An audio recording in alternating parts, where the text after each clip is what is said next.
பராசர ஜோதிட மணிமன்ற குழுவில் பயணிக்கும் அனைத்து ஜோட சொந்தங்களுக்கும் வணக்கம். பரமத்தி வேலுவிலிருந்து சந்திரன் பேசுகிறேன். ஆண் பெண் இருவர் ஜாதகம் பராசர மணிமன்றத்தில் பதிவிடப்பட்டது. காலையில் பதிவிடப்பட்டோன்னே இந்த ஜாதகத்துக்கு ஆண் பெண் இருவர் ஜாதகமும் திருமணத்துக்கு இணைக்கலாமா என்ற ஒரு நிலைப்பாட்டில் இந்த ஜாதகத்தை பதிவிட்டிருந்தேன். ஏன் இதை பதிவிட்டிருந்தேன் என்பதை விளக்கத்தையும் இப்போ நான் கொடுக்குறேன் உங்களுக்கு. ஏன்னா ஒரு ஜாதகம் பதிவிடும்போது அது மற்றவங்களுக்கு பல கருத்துக்களையும் பல ஒரு நிலைப்பாட்டையும் உருவாக்கக்கூடும் என்பதுதான் இந்த ஜாதகத்தோட உண்மை நிலைப்பாடாகும். ஏன்னா அந்த ஜாதகத்தை நான் பொருத்த நிலைக்கு தேர்வு செய்யும்போது எனக்குள் எழுந்த சந்தேகங்கள், எனக்குள் உதித்த ஒரு கருத்துகள் மற்றவர்களுக்கு இது எந்த மாதிரி ஒரு நிலைப்பாட்டை கொடுத்துருக்கும் என்பதற்காக இது பதிவிடப்பட்டது. ஏன்னா ஒருத்தர் கருத்து போல ஒருத்தர் கருத்து வராது நிச்சயமா. அதுதான் ஜோதிடத்திற்குள்ள ஒற்றுமையே. ஜோதிடர்களுக்குள்ள உள்ள ஒற்றுமையே அதுதான். ஒவ்வொருத்தருக்கும் தனித்துவமான ஒரு விளக்கத்தை எப்பொழுதும் கொடுப்பார்கள். அது இந்த பராசர மணிமன்றத்தை பொறுத்தளவுக்கு அது சொல்லவே தேவையில்லை என்பதை இந்த ஜாதகமும் அதுக்கு ஒரு நிரூபித்து உள்ளது தான் கருதுகிறேன். ஏன்னா இந்த ஜாதகத்தை இணைக்கலாமா அப்படின்னு பார்த்தா பெண்ணோட வயசு 22, ஆணோட வயசு 28. அப்போ வயசுலாம் பார்க்கும்போது ஒரு கரெக்டு தான். அப்போ இருவரோட தசா காலங்கள் என்று பார்க்கும்போது ஒரே தசா காலங்கள் வருது. அப்போ எனக்கு அங்கே ஒரு பாயிண்ட், ஒரே தசா இணைப்பு சந்திப்பு வரக்கூடாது, ஒரே தசா நடக்கலாமா அப்படிங்கிற ஒரு நிலைப்பாடெலாம் இருக்குதுல்ல.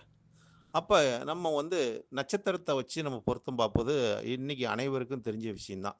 நான் இங்கே பொருத்தத்தை பற்றி கேட்கல, இருவரோட வாழ்க்கையை இணைக்கலாமா அப்படிங்கிற. ஏன்னா கட்ட பொருத்தம் தான் ஒரு நிலையான ஒரு தன்மையை கொடுக்கும் என்பது அனைத்து ஜோதிடர்களிலும் நிரூபிக்கப்பட்ட ஒரு உண்மையாக இன்றைய காலகட்டத்தில் அது நடந்து கொண்டிருக்கிறது என்பது தான். ஜோதிடர்களுக்கு கட்ட பொருத்தம் தான் முக்கியம், மக்களுக்கு ராசி பொருத்தம் தான் முக்கியம், அதான் நட்சத்திர பொருத்தம் முக்கியம். அவங்களுக்கு நட்சத்திரத்தில் எத்தனை பொருத்தம் இருந்தால் சிறப்பாக இருக்குதுன்னு சொல்லிடுவாங்க. அவங்களுக்கு அதான் கேட்பாங்க, நட்சத்திரத்தில் எத்தனை பொருத்தங்க இருக்குது அப்படின்னு. ஆனால் ஜோதிடர்களுக்கு பொறுத்தளவுக்கு கட்ட பொருத்தம். இந்த கட்ட பொருத்தம்னா என்ன? 12 கட்டத்தை வழியாக பாவத்தை ஆய்வு பண்ணி இந்த பாவத்துக்குள் எத்தனை பொருத்தங்கள் வருது, எது எது அந்நியத்தை கொடுக்குது, எது எது பிரச்சனையை கொடுக்குது அப்படிங்கிற ஒரு தன்மையை இதுக்காக அந்த பொருத்த நிலையை தேர்வு செய்கிறோம். அப்போ திருமணத்துக்கு இப்போ இந்த ஜாதகத்துக்கு அனைவரோட கருத்துக்களும் பார்க்கும்போது அருமையான கருத்துக்கள். இந்த பதிவை ஒவ்வொருத்தரும் கேட்கணும் என்னை பொறுத்தளவுக்கு. ஏன்னா ஒவ்வொருத்தரும் எந்த மாதிரி ஒரு ஜாதகத்தை ஆய்வு பண்ணுறாங்க, ஏன் இவங்க என்ன தப்பு பண்ணாங்க, இவர் என்ன தப்பு பண்ணியிருக்காரு, இவர் ஏன் அந்த பாயிண்ட் எடுக்காமல் விட்டார் அப்படிங்கிறத ஒவ்வொருத்தருக்கும் தெரிஞ்சுக்கலாம். ஏன்னா இன்னைக்கு எந்த ஒரு ஜோசியரும் திருமண பொருத்தத்தை ஏனாதானமாக பார்க்கறத விட அதை ஆழமாக பார்க்கணும் என்னை பொறுத்தளவுக்கு. ஏன்னா இருவரோட வாழ்க்கை பிரச்சனை, அப்போ வாழ்க்கை பிரச்சனையை நம் ஒழுங்காக சேர்த்தி வைக்க வேண்டும் அப்படிங்கிறது தான். ஒரு ஜாதகத்தை பார்த்து நம்ம அதுக்குண்டான தீர்வை சொல்ல வேண்டும். ஏன்னா ஜோதிடர் சொல்லிட்டான்னா அந்த ஜாதகத்துக்கு உண்டான தீர்வு நிலை கிடைச்சிவிடும். அது ஏன்னா திருமணம் என்பது அது ஜோதிடர்களால் நிச்சயிக்கப்படுகிறதா அப்படின்னு பார்த்தா இறைவன் நிச்சயிக்கப்படக்கூடிய ஒரு திருமணம். ஏன்னா இன்னாருக்கு இன்னார் என்று எழுதி வைத்தானே தேவன் அன்றே அப்படிங்கிற ஒரு பாடல் வரிகளில் நான் புரிந்து கொண்ட உண்மையும் அதுதான். ஆனால் உண்மையான நிலைப்பாடும் அதுதான் என்று என்னோட கருத்து. ஏன்னா யாருக்கு யாருன்னு தெரியாமல் நம்ம தொலைகிட்டே இருப்போம். நம்ம அந்த பெண்ணை கூட பார்த்துருப்போம், பக்கத்துலேயே இருந்திருக்கும், பக்கத்து ஊர்லேயே இருந்திருக்கும் அப்படிங்கிறதெல்லாம் நிறைய பேர் சொல்லியிருக்காங்க. அந்த மாதிரி இன்னாருக்கு இன்னாருன்னு எழுதி வச்சிடுறார் தேவன். அந்த எழுதி வைத்தது யார் என்பதை திருமணம் ஆனதுக்கு அப்புறம் தான் நமக்கே தெரியும், இல்லாட்டி தெரியாது அப்படிங்கிற ஒரு நிலைப்பாடு இருக்குது. அப்போ இந்த ஜாதகத்தை பொறுத்தவரை நான் பார்த்த ஒரு உண்மையான நிலைப்பாடு, இப்போ ஜாதகம் 2 லக்கினமும், ஏன்னா ஒருவரோட லக்கினம் ஒருவருக்கு திரிகோணமாக வருவது ஒரு சிறப்பு என்று நம் கட்ட பொருத்தத்தை வச்சு சொல்கிறோம். ஒருவர் லக்கினத்துக்கு 6, 8 வரக்கூடாது, அது வச்சா ஒரு பிரச்சனையை கொடுக்கும் அப்படிங்கிற ஒரு தன்மை. இப்போ இங்கே பெண்ணோட லக்கினம் மேஷம், ஆணோட லக்கினம் சிம்மம். இப்போ மேஷத்துக்கு அதிபதி செவ்வாய், அந்த வீட்டில் சூரியன் உச்சம் பெறுகிறார். அப்போ செவ்வாய் போய் சிம்மத்தில் நட்பு பெறுகிறார். அப்போ இருவருக்கும் அந்த வீடு 2 பேர்த்துக்கும் ஒரு பாக்கிய நிலையும் ஒரு பூர்வ புண்ணியத்தையும் கொடுக்கக்கூடிய ஒரு தன்மை. அதே மாதிரி 1, 5, 9 ஒரு திரிகோணத்தை இணைக்கக்கூடிய ஒரு தன்மையாக இது அமைகிறது இந்த லக்கினம். அப்போ இது லக்கின பொருத்தங்கிறது உயிர் பொருத்தம். அப்போ இருவருக்கும் உயிர் பொருத்தம் நல்லா இருக்குது. எவ்வளோ பிரச்சனை, ஏன்னா ஒரு கடலுக்கு போகும்போது அதில் பல பிரச்சனைகள் நடக்கத்தான் செய்யும். ஏன்னா திருமணம் வந்துட்டாவே யாரும் பிரச்சனை இல்லாமல் வாழ்க்கையை வாழ்ந்துட முடியாது, பிரச்சனையோடு தான் வாழ்ந்தாகணும். அத்தனை பிரச்சனையும் போராடுறதுக்கு அவங்களுக்கு வலிமை இருக்குதா, அந்த ஜாதகத்துக்கு வலிமை கிடைக்குதா அப்படின்னு நம்ம அந்த வலிமையை ஆராய்ச்சி பண்ண வேண்டும். அப்போ இங்கே லக்கின பொருத்தங்கிறது உயிர் பொருத்தங்கிறது இருவருக்கும் ஒரு சிறப்பாக இருக்குது. அப்போ லக்கினம் பொருத்தம் இருந்துட்டால் போதுமா? இப்போ லக்கினம் புள்ளியை நம்ம எடுப்போம். இப்போ பெண்ணோட லக்கினம் பார்த்தா அஸ்வினி 4ஆம் பாதம், ஆணோட லக்கினம் எடுத்துக்கிட்டிங்கன்னா பூரம் 3ஆம் பாதம். இப்போ அங்கே வந்து கேது வந்துட்டார், இங்கே வந்து சுக்கிரன் வந்துட்டார். அப்போ இங்கே சுக்கிரனுக்கு கேதுக்கு பகை இருக்குதானா? இல்லை. சுக்கிரனுக்கு கேதுக்கு பகை இல்லை அப்படின்னு நம்ம எடுத்துக்கலாம். அப்போ இந்த ராசியாதிபதி இருவரும் ஒரு நட்பு நிலையில் வராங்க, திரிகோணத்தில் வராங்க. லக்கினம் 2 திரிகோணத்தில் வருவது ஒரு சிறப்பு நிலை என்று எடுத்துக்கலாம். இது முதல் பொருத்தம், உயிர் பொருத்தம். இப்போ திருமணம் என்றுட்டாவே நம்ம வந்து முதல் லக்கினத்துக்கு 7ஆம் இடத்தை பார்த்தாகணும். லக்கினத்துக்கு 7ஆம் இடத்தை பார்ப்பது ஒரு சிறப்பு. ஏன்னா அதுதான் நமக்கு ஒரு நிலையான ஒரு கருத்தை கொடுக்குது. இங்கே லக்கினத்துக்கு 7ஆம் இடம், பெண்ணோட ஜாதகப்படி 7ஆம் இடம் சுக்கிரன் 10ல் கேந்திரத்தில் இருக்கார். 10ல் கேந்திரத்தில் இருப்பது ஒரு சிறப்பு. 7ஆம் அதிபதி கேந்திரத்தில் இருப்பது ஒரு பலம். கலஸ்தரக்காரன் பலமாக இருக்காரு. 7ஆம் இடங்கிறது ஒரு கலஸ்தரத்தை குறிக்கக்கூடியது, இணைவை குறிக்கக்கூடியது. அது 10ல் போய் கர்மஸ்தானத்தில் தொழில் ஸ்தானத்தில் உட்காந்துருச்சு. அப்போ பலமாக இருக்கும். அப்போ கணவர் ஒரு வேலை செய்கிறவராக இருப்பார், வேலைக்கு போகிறவராக இருப்பார் அப்படிங்கிற ஒரு தன்மையை எடுத்துக்கலாம். அப்போ இந்த தன்மையை அங்கே 7ஆம் இடத்த அதிபதி ஒரு பலமாக இருக்கார் அப்படின்னு நம்ம எடுத்துக்கலாம்.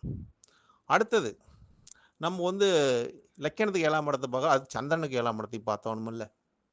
அப்போ பெண்ணோட ஜாதகத்தில் சந்திரனுக்கு 7ஆம் இடம்ங்கிறது சந்திரன் வந்து பூராட நட்சத்திரத்தில் இருக்கார்.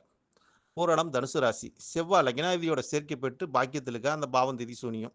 ஆனால் அது வீடு கொடுத்தும் உச்சம் வக்கரம் அப்படிங்கிற ஒரு தன்மை இருக்குது. அப்போ அந்த கிரகம் சேர்க்கை பெற்று ஒரு பரிவர்த்தனையாக இருக்குது. இப்போ குருவு சந்திரன் வேறு, பரிவர்த்தனை வேறு. அப்போ அடுத்து வரக்கூடிய திசை பெண்ணுக்கு இன்னும் 2 வருஷம் கழிச்சு ஒரு 2 சந்திர திசை ஆரம்பிச்சிருது, பரிவர்த்தனை திசை ஆரம்பிக்குது. அப்போ அவர் 4க்கு உண்டான வேலை செய்வாரா, இல்லை 8 9 பாக்கியத்துக்கு உண்டான வேலை செய்வாரா, இல்லை வாங்கிய சாரத்துக்கு 2க்கும் 7 கூடிய வேலை செய்வாரா? இந்த 3 நிலை இருக்குது அந்த சந்திரனோட தசா காலங்களில். அதை நம்ம கவனிச்சாகணும்னு வச்சுங்களேன், அடுத்து வரக்கூடிய திசை. அப்போ இந்த பெண்ணோட நிலைப்படி பாக்கியத்தில் சந்திரன் இருப்பனால ஒரு பாக்கியத்தை கொடுக்கும் அப்படின்னு எடுத்துக்கலாம். இருந்தாலும் அந்த இடத்து திதிசூனியமாச்சு ஏதோ பிரச்சனை கொடுக்குமா? ஆனால் அது பரிவர்த்தனை ஆகிருக்குதே. அந்த வீட்டு அதிபதி வக்கரமாயிட்டார். திதிசூனிய அதிபதி வக்கரமாவது ஒரு நல்லது தான். அப்போ இந்த தன்மையெல்லாம் இப்படி ஆராய்ச்சி பண்ணிக்கிட்டு வரும்போது சந்திரனுக்கு 7ஆம் அதிபதி புதனா வந்து அது சுக்கிரனோட சேர்க்கப்பட்டு 2ஆம் இடம் குடும்பஸ்தானத்தில் இருப்பதனால் அது ஒரு சிறப்பு தான் என்று சொல்லலாம். அப்போ இந்த ஜாதகத்தில் இந்த மாதிரி ஒவ்வொரு ஆய்வும் நம்ம பண்ணி தான் எடுத்தாகணும். அப்போ கணவர் ஸ்தானம் என்று பார்க்கும்போது கணவருக்கு 7ஆம் இடம் வந்து சனியோட வீடு வருது. அவர் சிம்ம லக்கணமாக இருந்து சந்திரன் லக்கணத்திலே இருந்து சிம்ம லக்கணத்துக்கு 7ஆம் இடம் சனியோட வீடு. சனி பகையான வீடு. ஆனால் ஜாதகத்தைப்படி சனி கேதோட சேர்ந்துருக்க மாதிரி தெரியும். ஆனால் பாவகத்தை நம்ம பார்த்தாகணும். திருமணத்துக்கு பார்க்கும்போது நவாம்சம் முக்கியம், பாவம் முக்கியம். அப்போ பாவகட்டத்தை பார்க்கும்போது ஆணோட ஜாதகப்படி பாவகட்டத்தில் 7ஆம் இடத்தில் சனி பகவான் ஆட்சி பெற்றிருக்கார். அதாவது 8ல் வந்து ராசி கட்டத்தில் இருக்காரு. பாவக ரீதியாக 7க்கு வந்துட்டார், வக்கரமாய் வந்துட்டார். சனி வக்கரமானாவே சுப பலனை கொடுத்துரும். அப்போ இந்த ஜாதகத்துக்கு சனி வக்கரம் பெற்று 7ல் இருப்பது, சனி ஆட்சி பெற்றிருப்பது. இப்போ அவருக்கு நடக்கக்கூடிய தசா காலங்கள் சூரிய மகா தசை நடக்குது. பெண்ணுக்கு சூரிய மகா தசை. அப்போ இருவருக்கும் சூரிய மகா தசையில் பெண்ணுக்கு புதன் புத்தி நடக்குது, ஆணுக்கு சூரிய மகா தசையில் ராகு புத்தி நடக்குது. இப்போ கோச்சார் ரீதியாக ராகு வந்து மீனத்தில் தான் இருக்கார். அடுத்தது 7ஆம் இடத்துக்கு வரப்போகிறார். அதுக்குண்டான நிலைப்பாடு இப்போ ஆரம்பிக்கிறார் அப்படின்னு ஜாதகம் தெரியுது. அப்போ ஒரு திருமணத்துக்கு ஒரு நிகழ்வை எடுக்கும்போது இருவரோட ஜாதகமும் மிக முக்கியம். ஆண் பெண் இருவரோட ஜாதகமும் தசா காலங்கள் மிக முக்கியம் அப்படின்னு நம்ம அனைத்தும் எடுத்தாலும் இந்த ஜாதகத்தில் நான் பார்த்த வகையில் இருவருக்கும் ராசிங்கிறதும் சரி, லக்கணம்ங்கிறதும் சரி, ராசி அதிபதிகளும் திரிகோணத்தில் வருவதும், அதாவது ராசியோட சந்திரனும் திரிகோணத்தில் வருவதும், லக்கணமும் திரிகோணத்தில் வருவது, ஒரு உயிரும் உடலும் திரிகோணத்தில் வருவது ஒரு சிறப்பை தருகிறது அப்படிங்கிற ஒரு நிலைப்பாடு. அப்போ அந்த பாவத்தோட அதிபதி, பாவத்தோட நிலைப்பாடு அதெல்லாம் அப்படி போய்க்கலாம். ஆரம்ப நிலை நல்லா இருக்குது அப்படின்னு ஒரு தன்மையை காட்டுச்சு. அப்போ மற்ற பொருத்தங்களோட இந்த பொருத்தம், உயிர் பொருத்தம், உடல் பொருத்தம் ரெண்டுமே ஒரு அண்டர்ஸ்டாண்டிங்காக இருக்குது இந்த ஜாதகத்துக்கு அப்படின்னு பார்க்கும்போது, அடுத்தது 7ஆம் அதிபதியாக வரக்கூடியவர் கணவர் ஸ்தானத்துக்கு 7ஆம் அதிபதி வரக்கூடிய சனி ஆட்சி பெற்றிருக்கார். சனி ஆட்சி பெற்றிருந்தால் ஒரு கலசரம் தான் கொடுக்கும். ஏன்னா சனி வந்து அதிகம் வந்து மந்தமான ஒரு கிரகம். அவர் ஆட்சி பெற்றுவார் இருக்கார்.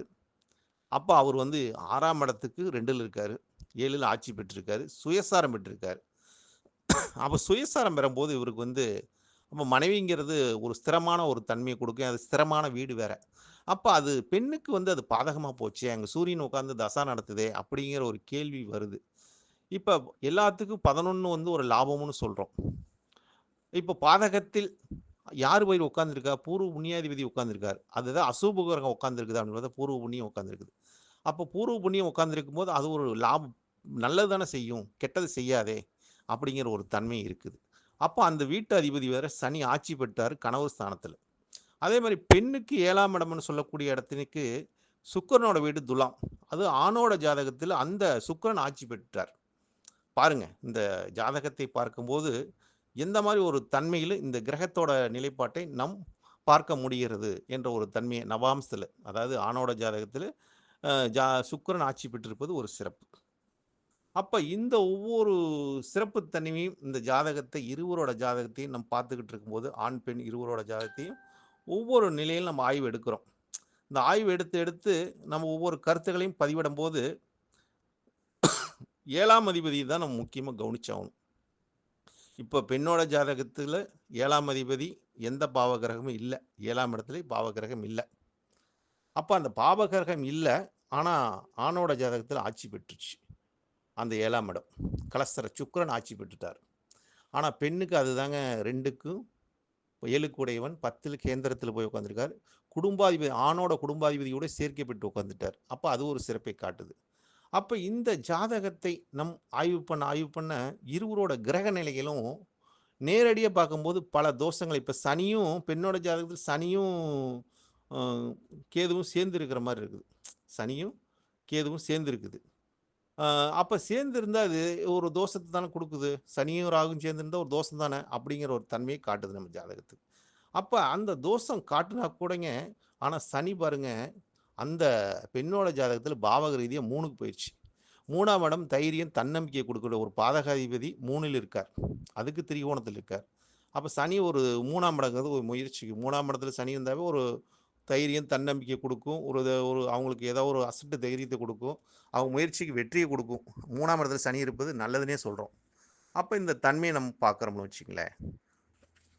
இப்ப இந்த ஜாதகத்தோட எனக்கு பல குழப்பங்கள் அந்த ஜாதகத்துல இருந்துச்சு.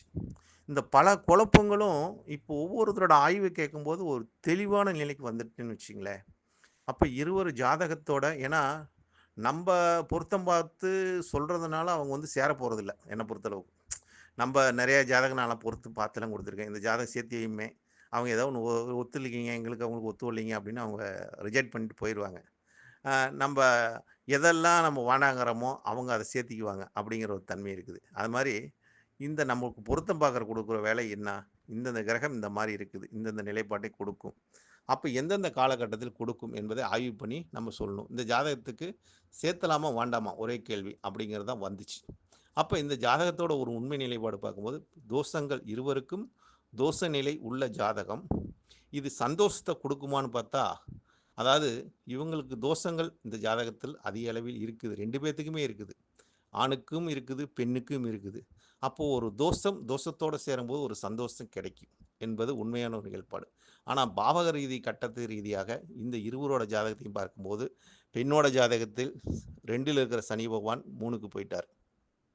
ஆணோட ஜாதகத்தில் அ லக்கணத்தில் வந்து சந்திரன் வந்து 12க்கு போய் சயான சுகத்துக்கு 12ஆம் இடத்துக்கு ஆட்சிக்கு போயிட்டார்.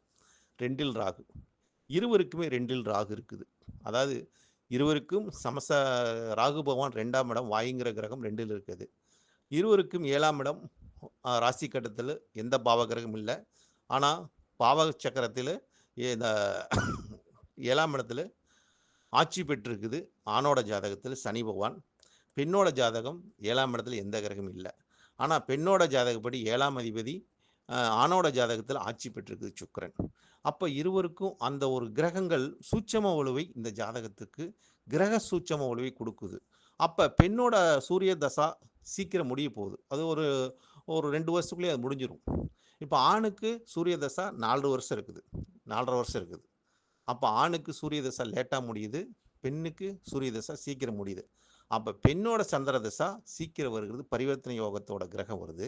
அது ஆணுக்கு சயான சுகம் என்று சொல்லக்கூடிய 12ஆம் இடத்துல இருக்குது. அப்ப அந்த இருவருக்கும் 12ஆம் இடம் திதிசூனியம் என்ற ஒரு நிலைப்பாடு இருக்குது.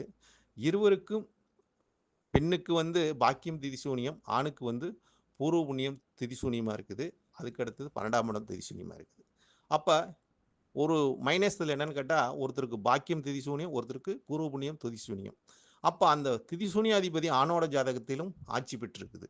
பெண்ணோட ஜாதகத்தில் உச்சம் பெற்றிருக்குது. வக்கரமா இருக்குது. வக்கரமானா திதிசூனியத்தில ஒரு பலம் உண்டு. அப்படிங்கிற ஒரு தன்மை இருக்குது. அப்ப இந்த கிரக சூட்சுமத்தோட ஒவ்வொரு நிலையும் பார்க்க பார்க்க இந்த ஜாதகம் நமக்கு நிறைய விஷயங்களை கொடுக்குது. அப்படிங்கிறதுக்காக தான் இத பராசர மணிமன்றத்தில் பதிவிட்டிருந்தேன். இந்த ஜாதகரோட வாழ்க்கை, ஆண், பெண் இருவரோட வாழ்க்கையும் இறைவன் எப்படி சேர்த்து வைக்கிறார் என்னங்கிறது வருங்காலத்தில் தான் நம்ம பார்க்க முடியும். இதோட உண்மை நிலைப்பாடு என்னங்கிறது நான் அறிந்தவரை உங்களிடத்தில் பகிர்ந்து கொள்வேன். இந்த ஜாதகத்துக்கு நம் என்ன ஒரு கருத்தை சொல்லியிருக்கிறோமோ அந்த கருத்து எல்லாமே அனைவரும் சொல்லப்பட்ட கருத்துக்கள் உண்மையான கருத்துக்கள். நானும் இந்த ஜாதகத்துக்கு இந்த இருவரோட நிலையும் பார்க்கும்போது, கிரக நிலையில பார்க்கும்போது, இந்த தோஷத்தையும் பதிவிட்டிருக்கிறேன். இவங்களோட சேர்க்கையும் சொல்லியிருக்கிறேன். இதோட சிறப்புத்தன்மை என்னான்னு சொல்லியிருக்கிறேன். இதோட சிறப்பில்லாத தன்மை என்னன்னு சொல்லியிருக்கிறேன்.